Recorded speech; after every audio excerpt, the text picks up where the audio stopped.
Hello viewers, welcome back to বনের ভ্রমণ। আপনারা কেমন আছেন? আশা করি সবাই ভালো আছেন।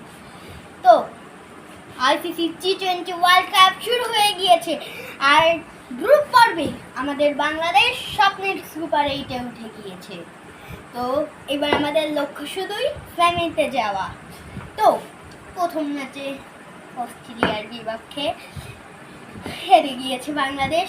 খুবই দুঃখিত আমি, কিন্তু যাতে পরের ম্যাচগুলোতে পরবর্তীতে ভালো করতে পারি আর সেই প্রত্যাশা থাকলো।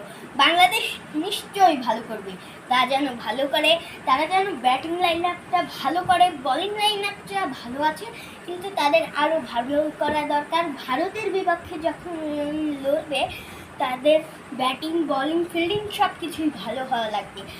আজকে ভারতের সাথে খেলা আছে, তারা যেন ভালো কিছু করে, আমি সেই প্রত্যাশা রাখবো। আফগানিস্তানের সাথেও যেন ভালো করে, তারপর আমরা যাতে সেমিতে যেতে পারি, আমি সেই প্রত্যাশা রাখলাম। বাংলাদেশ যেন ভালো কিছু দিতে পারে। Joy Bangla, all the best Bangladesh.